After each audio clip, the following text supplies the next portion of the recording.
Welcome to The Explainer. Today, we are diving into one of the biggest and, frankly, messiest stories in tech right now, the launch of GPT-5 and this wild new idea called vibe coding. So, is this the revolution that's going to change how we build everything, or is it just a whole lot of hype? All right, let's get into it. So everything kicked off with this absolute bombshell from OpenAI's co-founder, Greg Brockman. And look, he didn't just announce some new model update, he announced a totally new way of making software. The whole idea is you can generate entire apps, not with code, but with a feeling, a description, a vibe. And that, as you can imagine, sent some serious shockwaves through the entire developer community. Okay, so what is vibe coding exactly? Well, imagine just saying, hey, build me a social media app, but make it feel kind of creative and collaborative. And then, poof, the AI just does it. It spits out the complete functional code from that super high-level idea.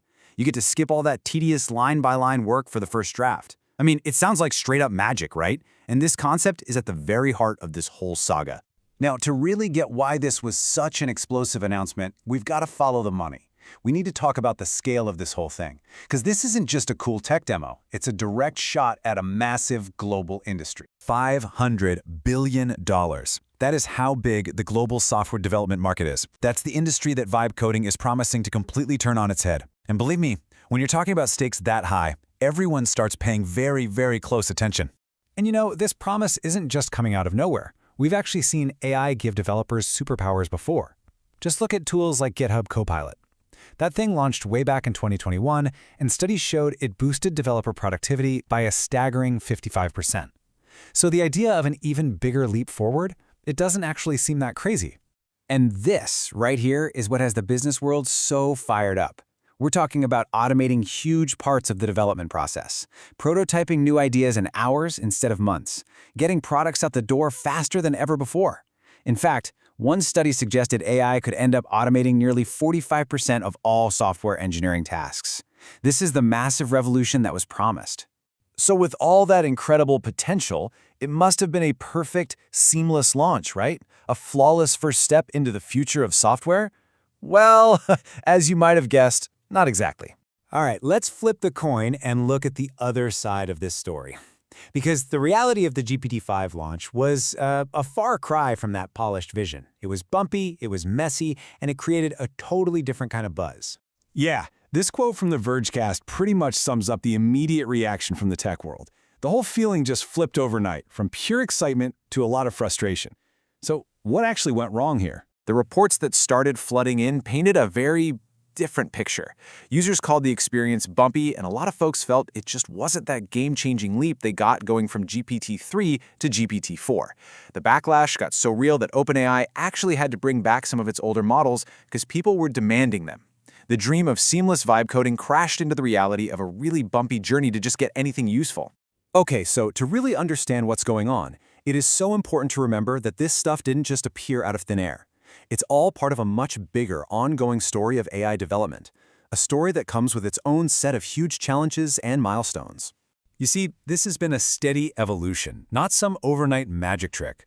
We went from simple code assistants like Copilot back in 2021 to that huge leap forward with GPT-4, but look closely at that timeline.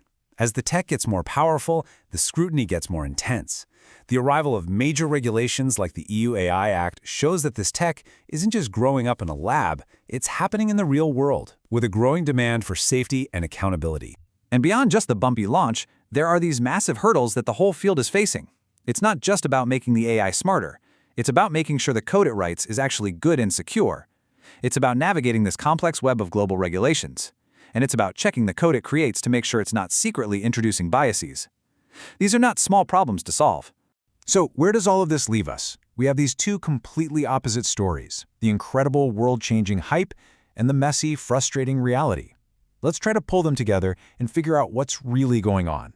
The whole story really just boils down to this conflict. On one side, you have the game-changing promise, faster, cheaper, more accessible development for everybody. But on the other side, you've got the very real problems we've been talking about. A rough user experience, serious questions about code quality and security, major community backlash, and a growing maze of regulations. The truth about vibe coding is living somewhere in the tension between these two columns. So here's the most important takeaway. We can't just label the launch of GPT-5 and vibe coding as a success or a failure. It's really neither. What we're actually watching is the messy, complicated, but totally fascinating process of a revolutionary technology trying to find its place in the real world. It's an evolution, and evolutions always have bumps in the road.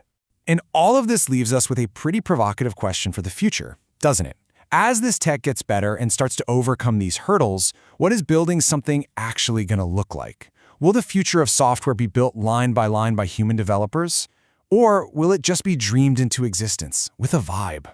Something to think about. Thanks for joining us on The Explainer.